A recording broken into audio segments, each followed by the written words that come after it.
Hello, everybody. Good evening.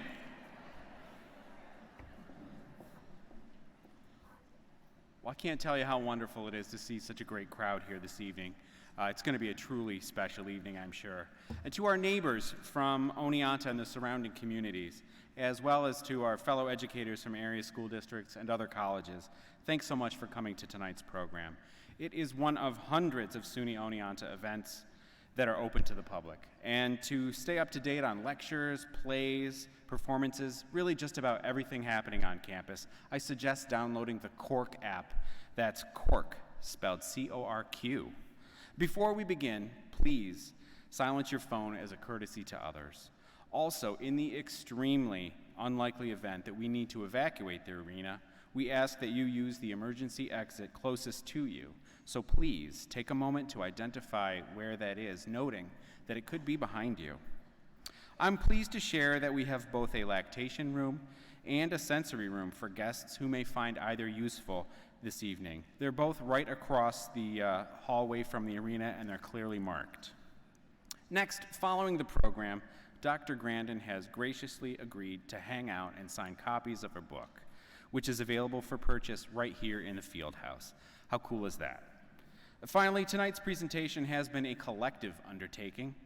Leading this effort were key planners from 4 colleges. They did a lot of work for this evening, and I want you to know who they are.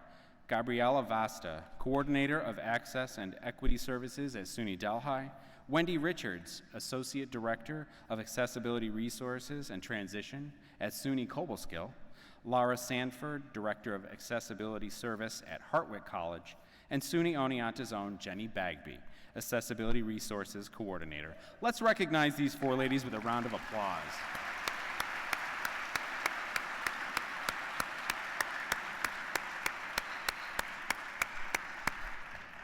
Thank you. And now on with our show. It is my honor to introduce the leader of our institution. Please join me in welcoming to the stage SUNY Oneonta President, Barbara Jean Morris.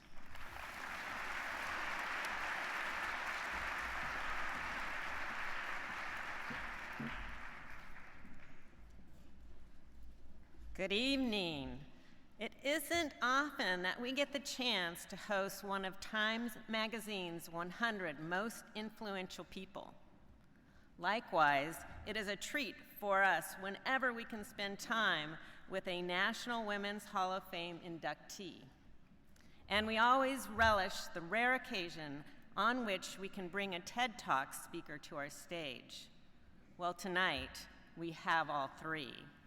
Our guest is a pioneer who rose to prominence by single-handedly revolutionizing cattle handling, then went on to create animal welfare guidelines for a $1 trillion a year meatpacking industry. In recent years, she is perhaps the world's most widely recognized lecturer on the topic of autism. Her expertise is simply staggering. Hundreds of industry publications, book chapters, and technical papers on animal handling, 73 refereed journal articles, and 12 books, including a New York Times bestseller.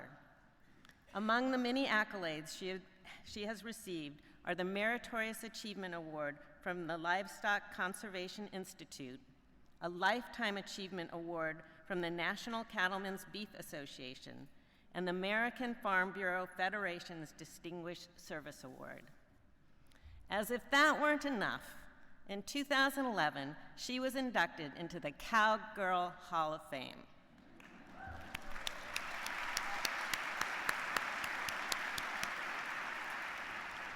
So remarkable are her experiences and career that an HBO made a movie about them.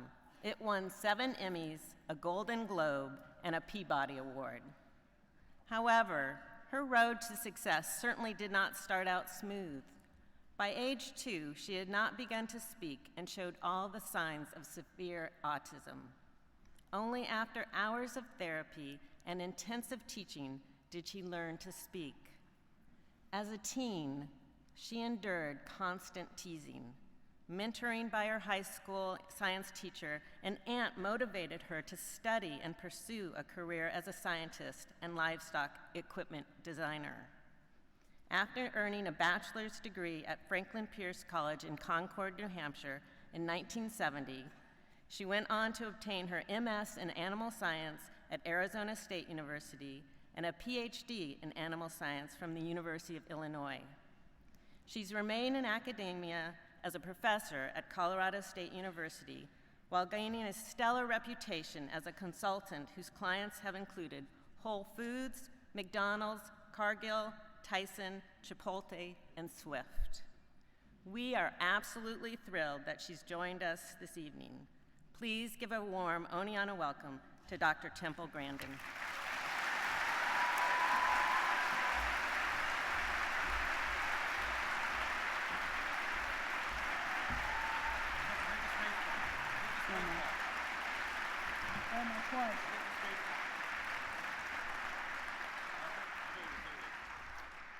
Okay, now at least my slides showed up there. I was going to panic. And sorry that we were late. We got stuck in a traffic jam, and I had to have a police escort to get in here because we couldn't find the place. But it's really great to be here. And I want to talk about how to help the kids that are different, that can really make a contribution to be successful. I just did 2 of the other universities. I really concentrated on the animal side of things. You can look most of that stuff up on Google Scholar. The bulk of it published between 1996 and around 2005. That's when I did the work that really changed things in the meat industry. And I take a really practical approach to things.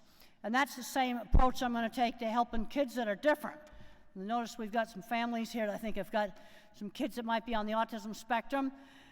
Well, I'm going to show you that the special ed department's done a lot of really great things in history. This is my book, Calling All Minds. It's my childhood projects. We got to get kids off the electronics, get them out doing stuff, doing real stuff. That's what we need to be doing. Well, I'm the original NASA geek. When I was a teenager, it was all about NASA. I worshiped the astronauts. And the thing that I've been learning about is there's been some people that were not recognized that did mission-critical things. And one of them was an algebra specialist, a recluse that lived in a messy office at MIT. That's all that's known about him. Without his equations, landing on the moon would have been impossible. Because to land on the moon, they had a 70-pound calculator. That's basically what they had for a computer. So it took some fancy math to make it work. A lot of other people had to do the programming, but without the equations, the landing would not be possible. And I'll be just showing you in another little while some other mission-critical people. Now, was this guy special ed department? Who knows? Very little is known about Hal, this person. Now, I get to go to a lot of NASA places. I got really emotional visiting Vehicle Assembly Building. I got to go inside it. I got to go on top of it. That was fun. Wasn't supposed to be on top. That's a lot of fun. I got to sit at the launch director's chair. That was even more fun. Now, I was on a plane recently when Notre Dame was burning. I watched Notre Dame burn on the little mini screens on the back of a seat on United Airlines.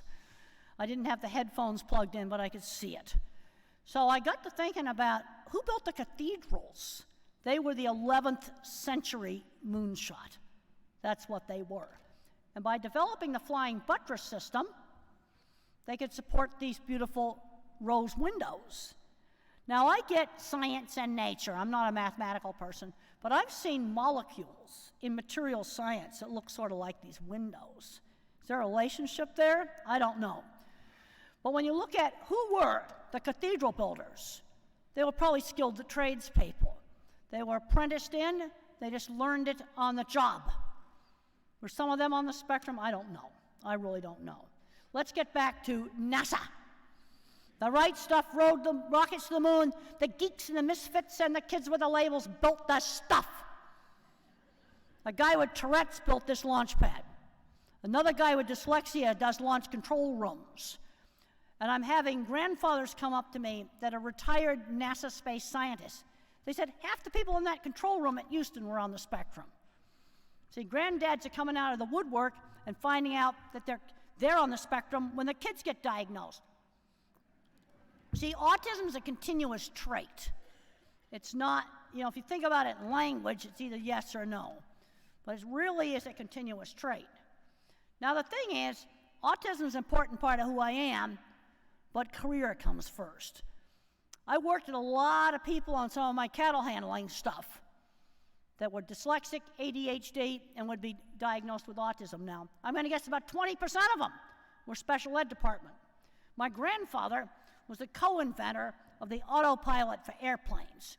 And he worked with a guy that probably was autistic. My mother wrote about it in her book, a guy named Andrew Nikian. He came up with this crazy idea for 3 little coils. And my grandfather, the more conventional engineer, had to make it work. And they had to tinker to get it to work. All right, another mission-critical thing for the space program, the spacesuit. And the people that made the spacesuit are now recognized. It's the Playtex Corporation. And the guys just couldn't stand the thought of the Playtex living spacesuit. They couldn't stand that. Sewn by 4 of the best bra seamstresses in the industry, who are now getting credit for it. And the project manager was a former TV repairman. So you have a mathematician who did a supercritical thing, the algebra equations. Then you had what I call the clever engineering department that made the spacesuit. Yep, the suit they wanted to buy, the helmet fell off, so they decided not to use that. They tested them by playing football in them. Now, the thing I want to ask you is, what would happen to some top innovators today? What if they were born today? Would they be less successful? That's something I want you to really think about. Because I'm worried about too many kids getting too much into the labels and becoming the label. When you go out to Silicon Valley, they avoid the labels. I've been there. I've gone into a room with 100 programmers on long benches. They don't even have desks, just long benches. Earphones on them, all completely silent. I'm going to guess half of them are on the autism spectrum. Real secret place. I had to sign a non-disclosure agreement on an iPad, and they'll come and get me if I tell you where I went. And now I've gone out to other companies, Apple, Google, Microsoft, Amazon. I've been to all those companies. I can tell you, there's lots and lots of programmers there, undiagnosed on the autism spectrum.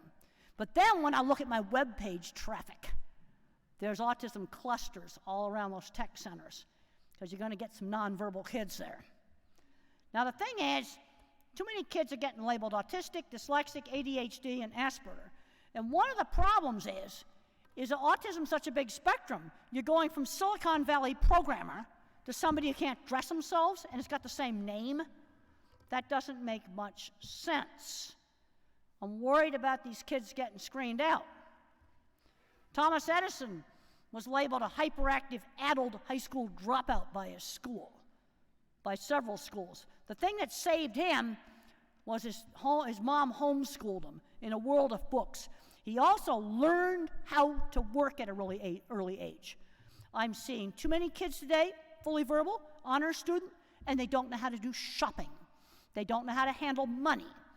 When I was 8 years old, I got 50 cents a week for allowance. I knew what I could buy with that.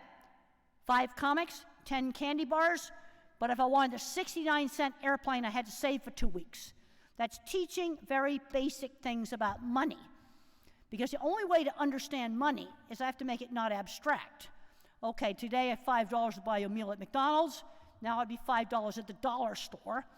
But I have to convert the money into things that I can see. And my favorite toy when I was about 10 years old was a table hockey set.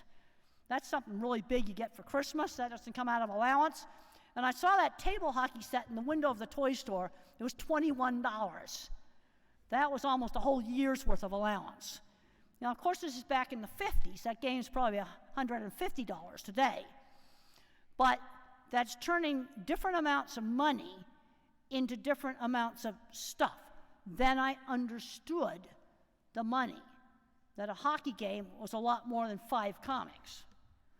Jane Goodall, when she did her famous research, she had a 2-year secretarial degree. Could she pull that one off today? I don't know.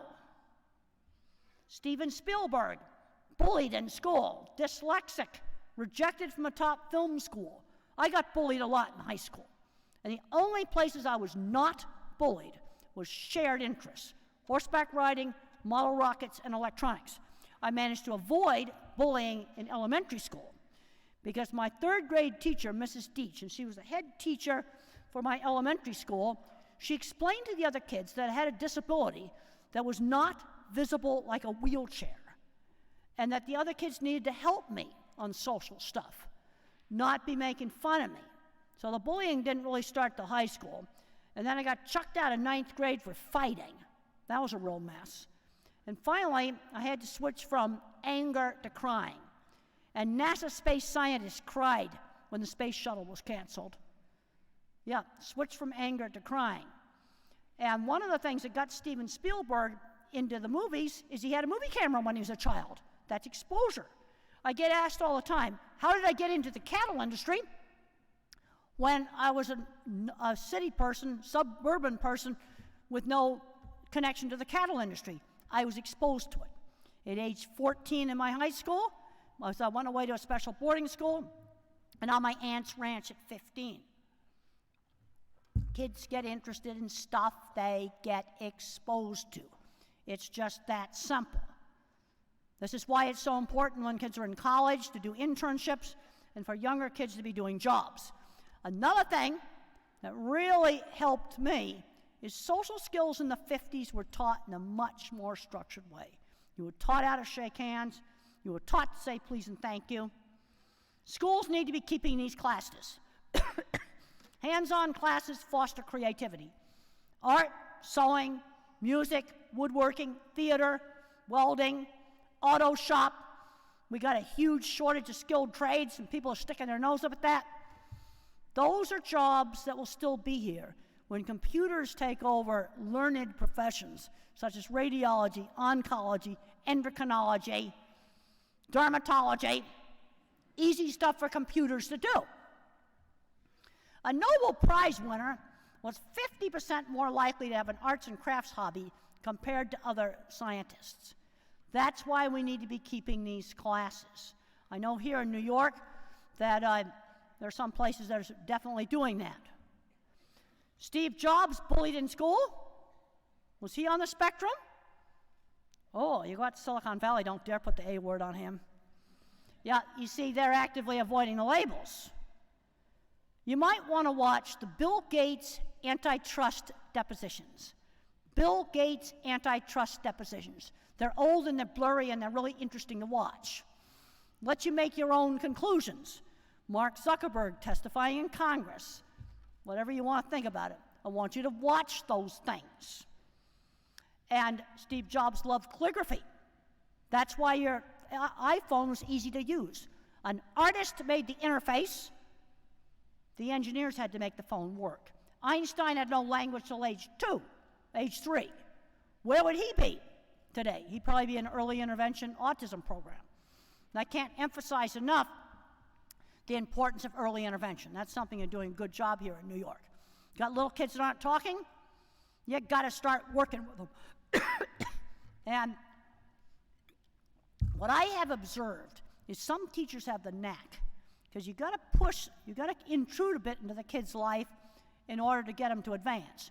But you push on them too hard, they go into sensory overload. And some kids are a lot more sensitive than other kids. But some teachers just have that knack. You need at least 20 hours a week of one-to-one teaching. Another thing that was done with me when I was 3 and 4, when I was nonverbal, turn taking. Got to teach them how to take turns at games, how to wait and take turns. Really important.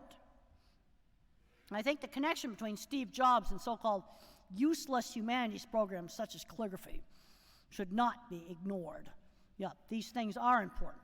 You need all the different kinds of thinking. We got teenagers today, don't know how to hook up a garden hose. I've got students now that never used a ruler, so they're having problems with the scale drawing that I have them draw in my livestock class. And I've had students say, why would you need to make a scale drawing? It might be really useful if you remodel your kitchen. Real useful. My sister is on the board for her apartment building in New York. And last Christmas, we were joking around about the couch doctors. People go out and buy a couch, but they forgot to measure the elevator, and then it doesn't fit in the elevator. So then the couch doctors come and cut the couch apart, put it in the elevator, take it upstairs, and put it back together again. That really is a real job. And one of the problems we got is we got kids today totally removed from the world of the practical. Well, we need the practical stuff. Kids need to be introduced to tools. I think Legos are great, but I'm seeing 16-year-olds that aren't introduced to tools. You're not going to find out if you like tools if you never use them. I'm a visual thinker, so the skilled trades route's a good way for a lot of us to go. And when that artificial intelligence program is diagnosing cancer and giving out the treatment for it, that won't fix the hospital's air conditioning system. I can guarantee you that. You'll have a job forever. And this little kindergarten, they had the kids using tools and making robots out of broken computers. And then they'd go, can we hook it up to the charger and will it walk? No, it's not going to walk when you hook it up to the charger. Huge shortage of skilled trades.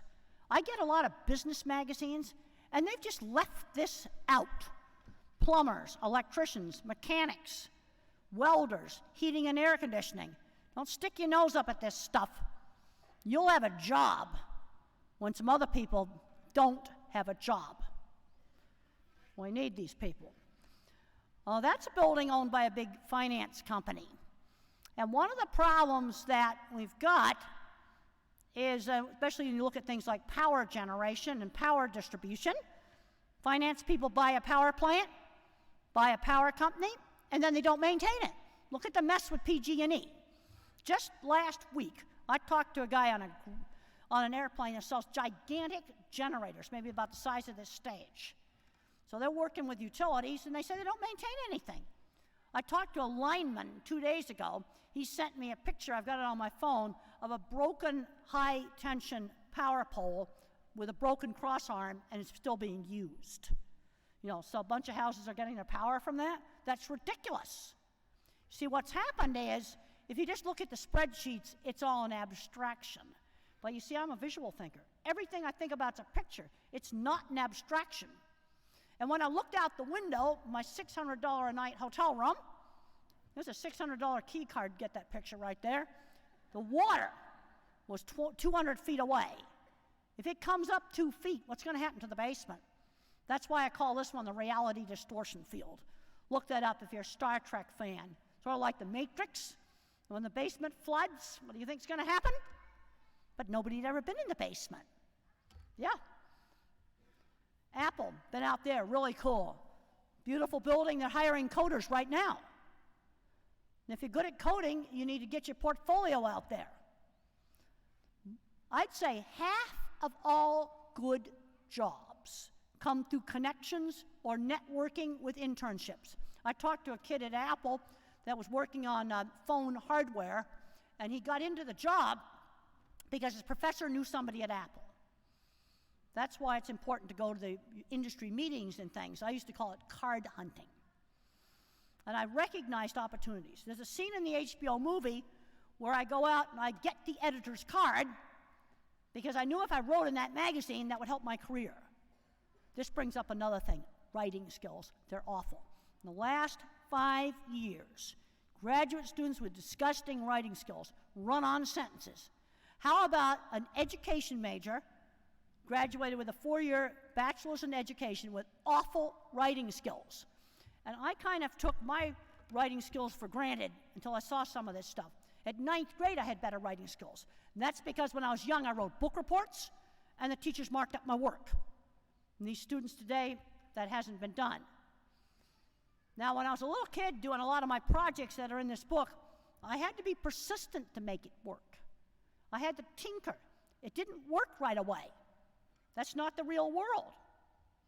And there's one of my drawings. Now, the thing is when you're weird, the way you sell your work is show the portfolio. I'd go into an interview and lay that drawing on the table. And why is it curved? Because as the cattle come on around the curve, They're going back to where they came from. That's a natural behavior of cattle. But I learned to sell my work rather than myself. This is how to deal with a lot of the interview social awkwardness. I would go into the interview and just put the drawings on the table, just like it was shown in the movie. And where the movie's really accurate is visual thinking, how I think, and the projects. Also, two other things accurate in the movie. My boss came in there and said, "You stink, use it," and slammed down the deodorant. That scene happened. The secretaries took me shopping, and at the time I was really upset, but now I thank them. You can't be a rude, filthy, dirty slob. You can't call people stupid even if they are stupid. You just can't do that. And when on one of my first jobs, I criticized some welding, and I said it looked like a pigeon doo-dooed on it. And Harley Winkleman, the plant engineer, it's my very first project, pulled me into his office and explained that I had to apologize that the welder was now up in the cafeteria and had to apologize for that rude talk. He also explained to me the chain of command, that Whitey the welder was his employee, and I needed to come to him first if I didn't like the welding. You see, he explained what I should do. Now, you might be wondering, why does it say on here you got to touch to perceive? Well, when the meat industry went from hand drafting to computer drafting, we started getting weird mistakes on drawings. Like the center of the circle wasn't the center of the circle. And these kinds of mistakes were made by people who had never drawn by hand, they'd never built anything. I got a drawing just 6 months ago, steel and concrete work, no reinforcement rods are drawn into the concrete. Like, you have got to be kidding. This is totally bad, completely bad. And the thing is, they're not seeing it. Now, I'm going to be discussing visual thinking and how we need our visual thinkers. I just looked up tonight that hotel collapse in New Orleans. That should not have happened. Yeah, we'll talk a little more about some of those problems later. When you're weird, you show the portfolio. You can do the same thing with computer programming. Show the code, not 100 pages of it, sort of a 30-second wow.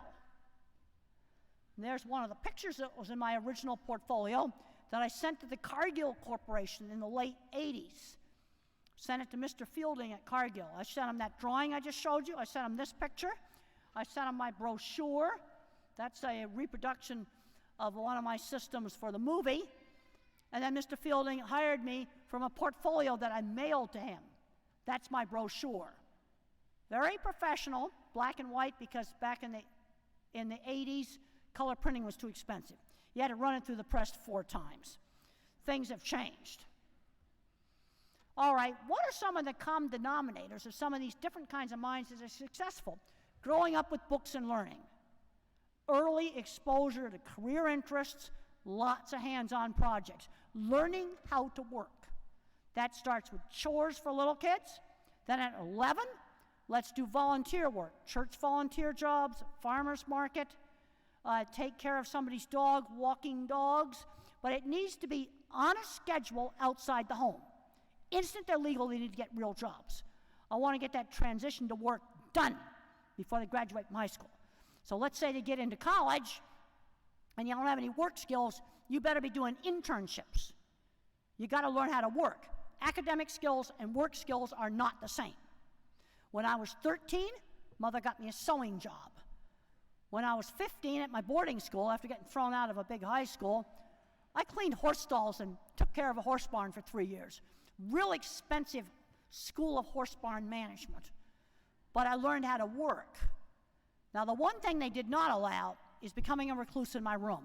I had to go to meals, I had to go to classes, I had to go to chapel, and I had to go to movie night. And when I got anxious and I didn't want to go to movie night, they made me the projectionist. They were not going to allow me to just hole up in my room. Mentors, my mother.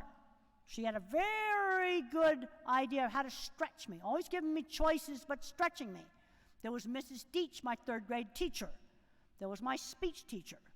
And then there was Ann out at the ranch, another really important mentor, Mr. Carlock, my science teacher.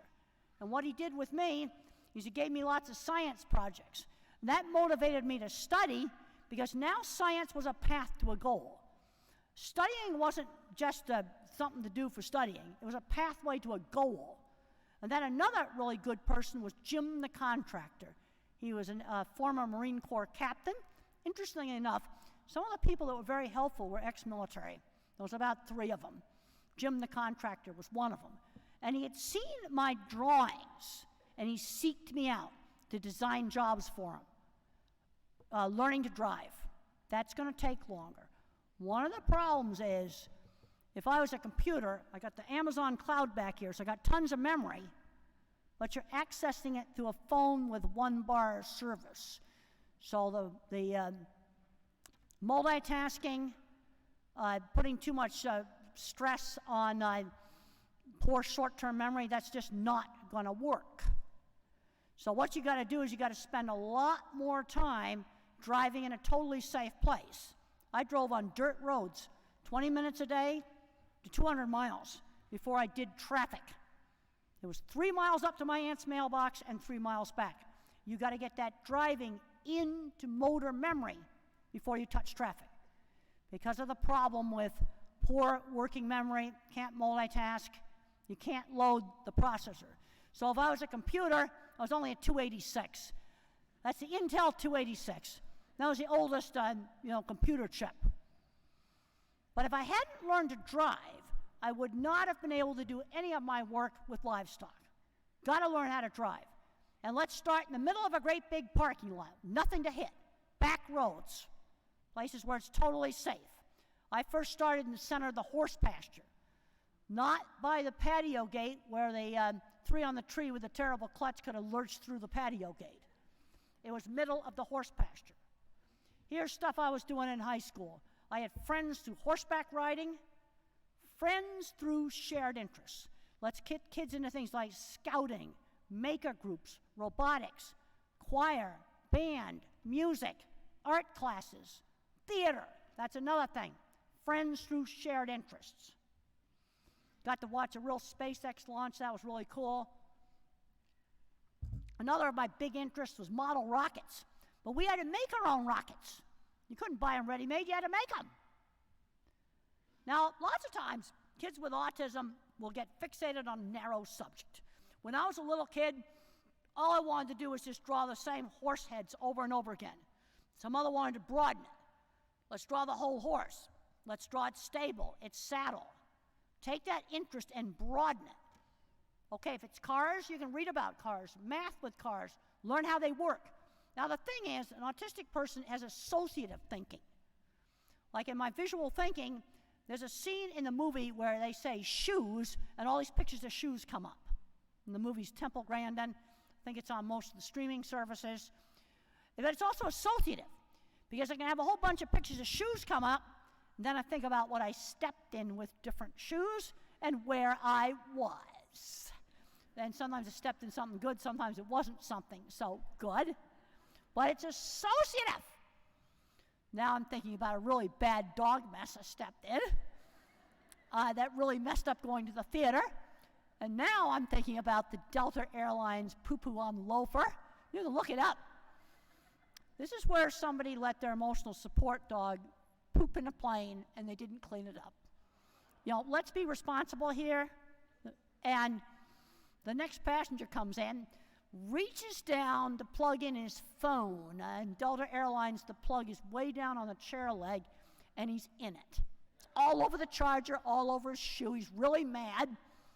So he goes into the bathroom, takes a picture of it, and posts it on Facebook. And then, I thought this is just so funny. The flight attendant says, well, we'll give you something to clean your shoe with Bombay Sapphire Gin to clean the poo off the shoe. Okay, see how that's associative? Okay, I won't get into the world's worst vomit flights. We'll leave that for some other time. I've been on some bad ones. Okay, what I've been seeing now, especially since I've been using this slide, is I have a lot of grandparents come up to me, and they find out that they're on the autism spectrum when the kids get diagnosed. This is happening over and over again, and they've had decent jobs.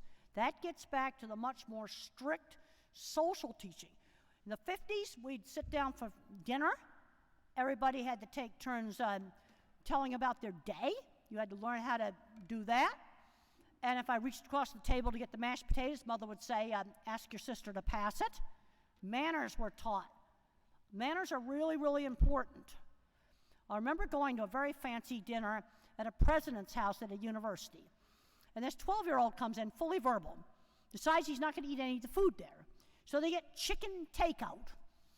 Then he started to eat it in the most disgusting manner possible. I just couldn't stand it anymore. And I said, this is a fancy dinner. Use the utensils. And he did. I also said, the next time you don't bring in takeout. I remember the meal really well. Beef brisket, gravy on the side, potatoes, green beans with butter on the side, chocolate cake, muffins with butter on the side, biscuits with butter on the side, and salad with 2 different dressings on the side. So, a lot of choice there. He actually ate some of the food. Yeah. There's a point where there's too much coddling, not learning shopping. Some parents have trouble letting go, but you see, they're stuck on the word. See, I see the kid, and I go, he looks like the junior edition of somebody who ought to work for Google. You see, I'm seeing it as a picture. Now, the thing is, a brain can be more thinking, or a brain can be more social emotional. At some point, it's just biological variability. You're going to have more relatives with autism in people with technical degrees, more people with bipolar, people in creative degrees, in creative careers. You see, it's a continuous trait. All right, let's understand, how can I explain to verbal thinkers how a continuous trait works? Okay, I just went on my phone and I looked up Labrador and Border Collie dog. And what you get is a cute, fluffy black dog that's halfway in between the two, and the white ruff disappears. And most people could look at that and figure out what the breeds were. Because I saw a dog out at the airport that I kind of guessed it was a Border Collie lab, and when I put that mix into my phone, I found a picture that looked just like it. You see, that's a continuous trait. Now, let's say I breed that cross back to a lab. Now it's 1/4 lab. I still can see some lab in it. You see, that's continuous. Look at different crossbred dogs, and you can often tell what they are. Okay, genomic trade-offs. Are autism and schizophrenia the steep price for a human brain? That's a great paper. Go look it up. The same genes that make the brain big cause autism and schizophrenia. Making a big brain, it's a messy deal. I've had my whole entire genome scanned. I found out a lot about why I had anxiety. I'm short on pot receptors. Why my teeth are small, my skin's horrible, my nails break off. I've got a bleeding disorder. Didn't tell me too much about autism, because there's probably 200 or 300 different bits of code that contribute to autism. It's continuous, like the dogs. And what I've noticed is you kind of concentrate those genes, you find autism clusters around Silicon Valley. I can go on web page traffic stuff, and I can pick out the clusters. Yeah, and then you look up and go, oh, well, Texas Instruments there, or that's where Microsoft is, or that's where somebody else is. What you got to do with these kids is stretch just outside the comfort zone. Don't chuck them in the deep end of the pool. Due to the problems with working memory and multitasking, don't do a first job that's drive-up window at McDonald's. That's just chaos. Don't do that. Maybe an office supply store, maybe an ice cream shop. Those have been successful. Sudden surprises scare. Don't do sudden surprises. You know, if they're going to be going to a new school, let's visit it. Or there's going to be a construction project at the school or something like that, warn the kid about it. And give choices. We got to get this kid off the video games. Give him a choice of activities. Let's say you've got a video game addict, really bad, you got to wean them off slowly. Give them choices of things to replace it with. But the research is not pretty. Regular kids that are spending 6 to 3 hours a day on social media, higher depression and suicide. I'm not suggesting no social media. How about an hour a day? How about an hour a day of some of that stuff? Then let's get out and do some other stuff. This is one of the most important slides. Got to have a drink of water before I talk about this slide. This is the different minds. And this is evidence-based. I'm a photorealistic visual thinker. Everything I think about is a picture. It's called an object visualizer, if you want to look it up on Google. Can't do algebra, because there's nothing to visualize. And I'm worried here in New York, we're screening kids out of skilled trades and a lot of other careers because they can't do algebra. So how did I get out of algebra? In '67, when I was a freshman in college, there was a quirk in the national standards for math. The required class was finite math, matrices, probability, and statistics. That saved me. No, let's jump to geometry. Yeah, if I'm going to be a chemist, I need algebra. If I'm going to be doing quantum computing, I need linear algebra. I can tell you where to find papers on that. I know how to look up the papers. Well, I don't understand the papers, but I know how to find them. And then if you got little brainiac math kids, give them those papers. That's simple. Just give them that stuff. You don't know if they can do it if you don't expose them to it. Then you got your mathematical mind, your pattern thinker, thinking patterns, music, patterns, spatial visualizer. In the brain, you got circuits for what is something, that's my kind of mind, or circuits for where are you located in space. Pattern thinkers often have trouble with reading. Here's a little hint with dyslexia. If a kid complains that the print jiggles on the page, try different pale colored papers. Gray, tan, light blue, light lavender, all kinds of different colored papers. And in my book, The Autistic Brain, we got the evidence-based for this. Then you got the verbal facts mind. Let's look at how these different minds can work together. Steve Jobs was an artist. That's why your phone's easy to use. The mathematicians had to make it work. But I think part of the reason why some people say you got to take algebra is I think the mathematicians have a hard time imagining thinking without algebra. Really beginning to think that's the problem. And if you want to work with animals, you better get away from words because animals are sensory-based thinkers. Pictures, sounds, smells. It's a sensory-based world the animals have. Found out that I got a lot of big visual thinking circuits in my head. You know, you'll notice that these scans are old. These scanning machines are sitting in the hospital and nobody's using them. This brings up the whole problem of silos. And one of the things I'm seeing too many kids getting too much into just their autism, but then we have silos between neurology and psychiatry. Yeah, this is in the neurology department. We've got to put all this stuff in the autistic brain book. Unfortunately, nobody's beaten the door down. And there's a lot of things also learned about language with brain scans. All right, let's talk about the 3 ways language can be messed up. Can't hear it clearly. Well, you could pass a hearing test just fine as a child. But if grown-ups talked fast, it went into gibberish. So you got to slow down when you talk to these kids. Okay, or I couldn't get my speech out. In the fiber bundles for getting my speech out, I was missing a whole bunch of fibers. But maybe I made up for it in visual thinking. And then you got the echolalic kid. Yak it all out, but they got no idea what it means. That kid, you got to take some of the words out of that movie script he's yakking and try to work it into the real world. Working memory, that's trashed right there. Can't load working memory. You got to do a workaround. And that also is a wrecked algebra department. I'm really concerned about screening this out because you need us visual thinkers. You know, to prevent things like this hotel that fell down while it was under construction. How do you figure out what kind of thinker a kid is? Visual thinkers love art, building things, mechanical ability. If they get access to tools, they can build anything. Math thinkers, they like to build things, but they like programming, mathematics. The other thing on your math thinkers, don't make the kid show his work. His mind doesn't work the same way. Let him do it the way he wants to do it. We get too rigid in education. I just read about a 12-year-old who got a degree in electrical engineering. They just moved him right ahead. And then your verbal thinkers love history and facts. The thing that's the same in autism, for a lot of different labels, big memory, small working memory, and then you shortchange the social skills. So how do I want to allocate the brain processor space for social stuff or geek stuff, art and math stuff? Thomas Edison said, I'm not a mathematician.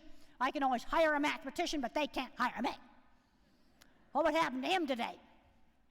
And you want the evidence-based, I've got it in my book, The Autistic Brain.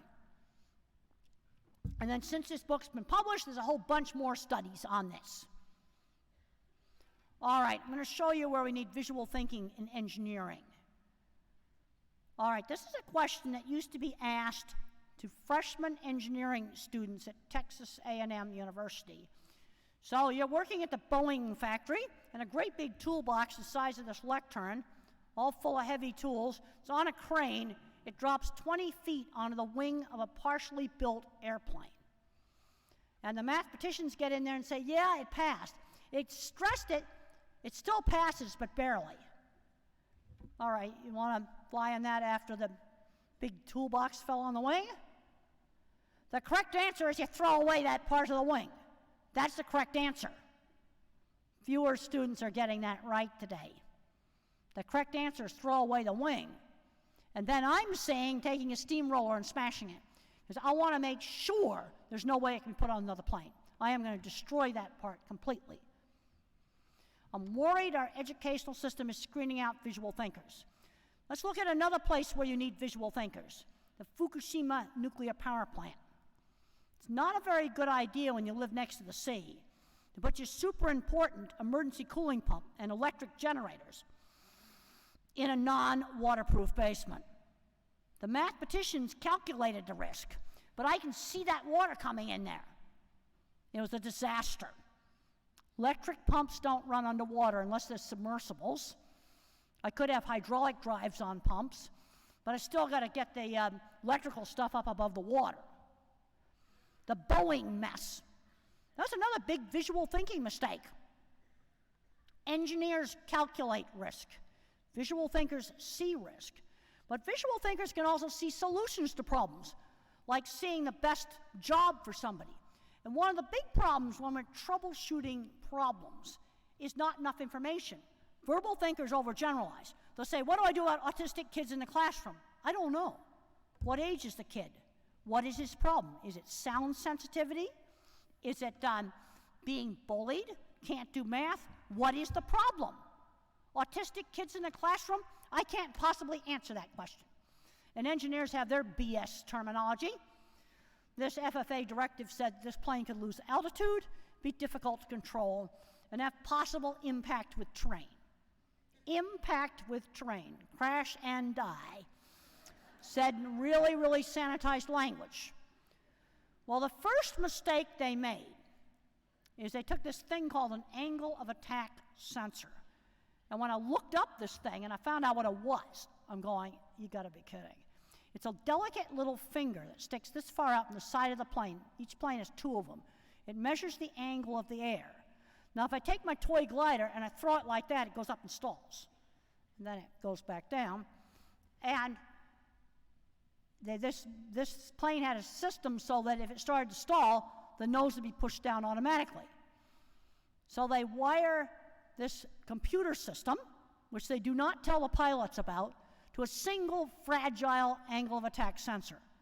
And when it got ripped off, the plane thought it was stalling when it wasn't. And they did not tell the pilots about it.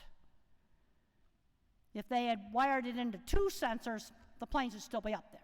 Now, really skilled pilots, super skilled pilots go, when things go wrong, you just shut all the automation off and fly the airplane. I had one guy tell me that.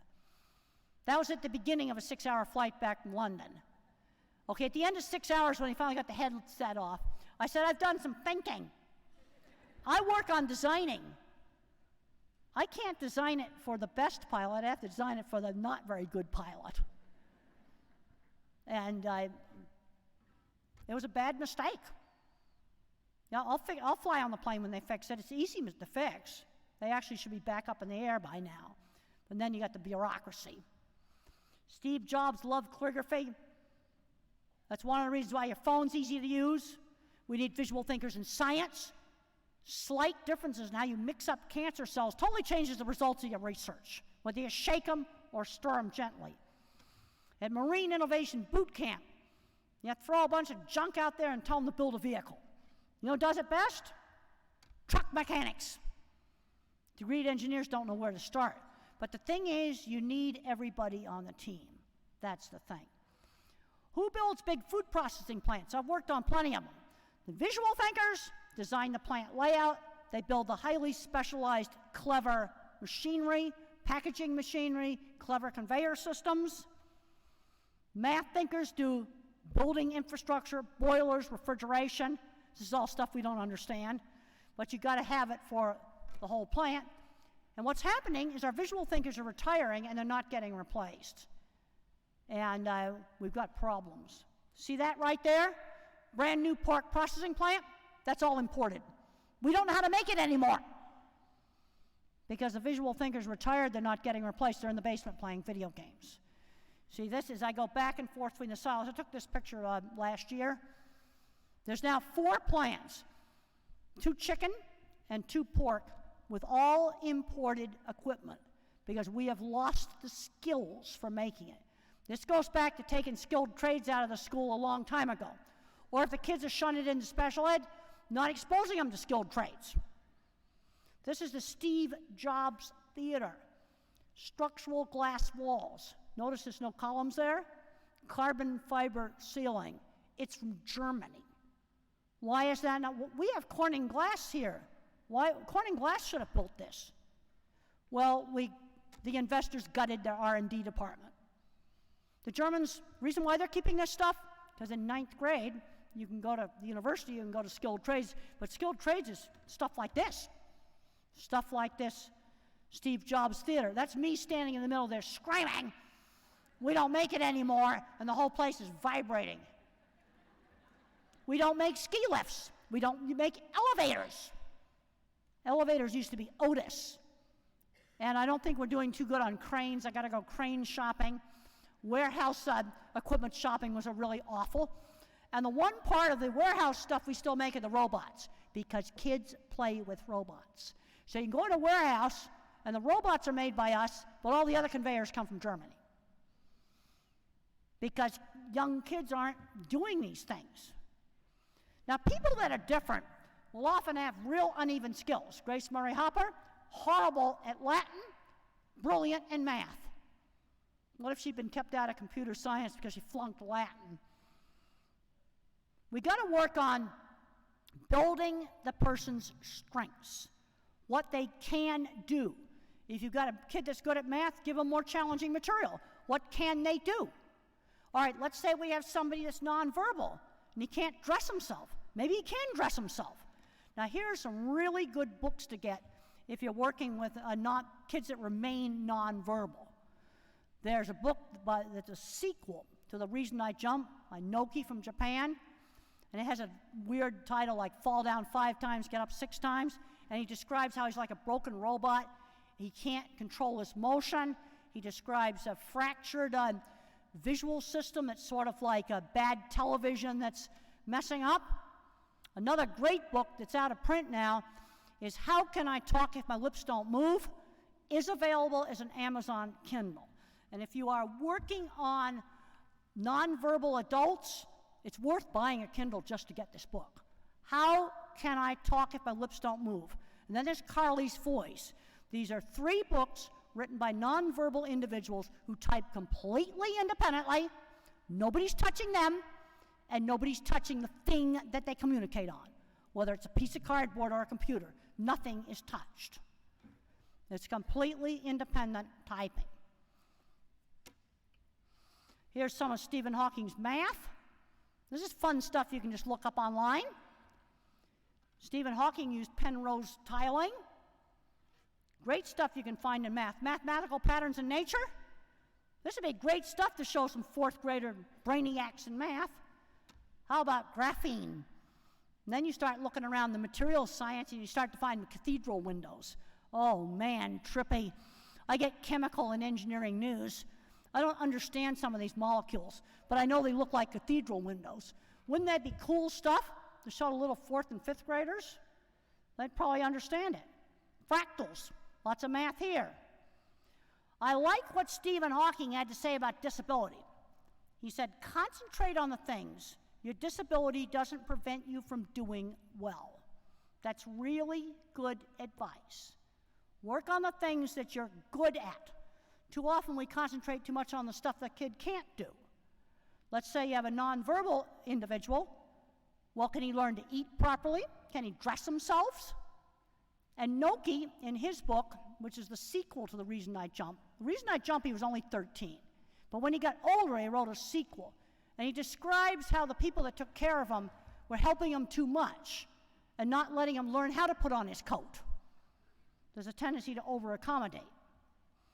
Another thing that Stephen Hawking could do well is float around in the weightless plane. Visual thinkers, artificial intelligence, most people with autism were bottom-up thinkers. Okay, highly verbal thinking's top-down. We talk about vague concepts, try to cram everything into it. A bottom-up thinker takes a ton of information. This is why you got to get them out doing stuff to fill up the database. So when I was a little kid, how did I figure out that a dog wasn't a cat? I sorted the pictures by size. Then when our neighbors got a dachshund, I go, wait a minute, size isn't going to work anymore. So I have to look at other features dachshunds share with dogs. Barking, their smell, and the shape of the nose. These are features that dachshunds share with other dogs. It's very visual and sensory. Bottom-up thinking. Same way that computers diagnose melanoma. Concepts are formed with specific examples. So if I ask somebody, think about a church steeple, how does it come into your mind? Some verbal people just go pointy thing. That's all they see. There are some mathematicians that have no visual thinking at all. Then there's some that have both. A visual thinker starts naming off the churches. They are specific. And then the more that you see, you can start to sort them into categories. Cathedrals, famous ones, chapels. This iPhone app can diagnose melanoma. And the way you train it is you show it 2,000 melanoma pictures and 2,000 pictures of ugly age spots and other things. That's how you train it. AI systems have to be trained. All right, here are some tips for working with minds that are different. Do not overload working memory, because a lot of these kids have no working memory. Any task that requires multiple steps, give them a pilot's checklist. So if they've got to tear down the ice cream machine at McDonald's, checklist for the 5 teardown steps, the 4 cleaning steps, the 5 reassembly steps. Do not load working memory. Long strings of verbal information does not work. And a pilot's checklist is not optional for pilots. Now, you can go online and look up the pilot's checklist for simple little aircraft, or you can go online and look it up for the Dreamliner. And what they do is they chunk it. And it's more like 100 items for the Dreamliner. Well, they don't just put 100 items there. It's chunked like pre-taxi, pre-takeoff. And there's maybe no more than 8 things in each chunk. Aviation really got this stuff figured out. And then you've got to stretch these kids. We got to limit screen time. Because these kids that are getting addicted to video games, they're not becoming video game designers. And the one mom that told me her kid became a video designer, she limited the playing. And provide choices of hands-on activities. And you know what happens out in Silicon Valley? Silicon Valley parents don't let their kids play with iPads. Steve Jobs did not let his kid have an iPad. I think that's interesting. Working with the little kids, slow down when you talk. My speech teacher would hold up a cup and she'd go, cup, and then she'd go, cuppa. She'd switch back and forth between saying it, enunciating it, and saying it regular. Always encourage a kid to use his words, but you're going to have to give him time to respond. He's like a phone on one bar. It takes time for him to respond. You might have to wait 10 seconds. Now say, use your words. You know he wants the juice. Always encourage him to use their words. Use teachable moments. Like, I did a demonstration at that nice luncheon I had. I took the muffin and I put my fingers all in it and everything. I said, okay, this is what I'm not supposed to do.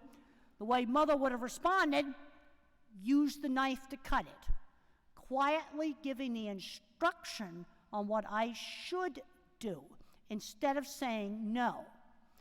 Or I remember one time we were at a dairy show and there was a little 7-year-old autistic boy, fully verbal, and he picked up an antique butter churn and started getting rough with it. And I just said, turn it slowly. Then he ran into the hotel manager's office to use the computer, and I simply said, you'll have to ask the man if you can use that computer. Again, instead of just screaming no, because he wasn't doing anything dangerous, he wasn't running out in the street or anything like that, but giving the instruction. Sensory problems, highly variable.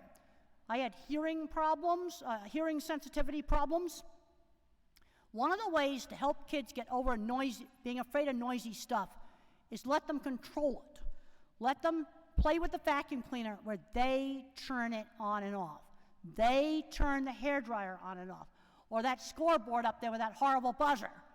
You bring the kid down here when nobody's here and let them play with the button. They'll start playing music on it. And then with headphones, if you wear them all the time, you're going to get more sensitive. No, what you want to do is have them with you. That's fine. You can always have them with you. But try not to wear them. In fact, somebody now has invented some headphones where you can let more sound in. But giving the kid control of it. Okay, the kid doesn't want to wear clothes. We're going to go to the store and pick out some soft clothes, and then wash them a whole lot, but let the kid pick out some clothes. Again, some choices. And there's a paper called Environmental Enrichment as an Effective Treatment for Autism. It's an adjunct to things like ABA. Doesn't replace it, it's an adjunct. And what you do is you stimulate two senses at the same time, like maybe touch a cold water glass and smell aromatherapy. And you always change the pair of stimuli. See the key words on that slide? You need those 3 key words to find the paper. Autism, environmental enrichment. Slow transition from the world of school to the world of work. I'm seeing too many kids, when I say to the parents, what about work? The parents say, we're thinking about it. And I'm seeing too many kids not learning shopping, just basic skills. There's a tendency to overprotect and over-accommodate. For fully verbal kids, I want 2 real jobs before they graduate from high school. It's just that simple. So it's not a sudden jumping from an academic world to the work world. They're in college, internships, jobs. There's a program at Mercyhurst that does a really good job with this, so that when they go into the workforce, it's not a sudden transition. All right, we're going to finish on this slide. I've been instructed I'm not allowed to have any questions because there's too many people in here. I'm going to go out to the book table, and I'll stay around and answer everybody's questions. But I think we really got to start thinking about what's the ultimate goal of education. Because working in the field of designing things, I had to get jobs done. They were outcomes. It was all about outcomes. And the thing I think we need to be asking is, where is a student 10 years after high school graduation? I was designing those projects. In fact, here's the project right there. There's the original ones right there. I was designing that. There's one of my projects starting. But in construction, you got to get things built. But I think we got to really think about this. Education's a pathway to a goal. And I didn't start studying until it became a pathway to a goal. There had to be a reason for doing it.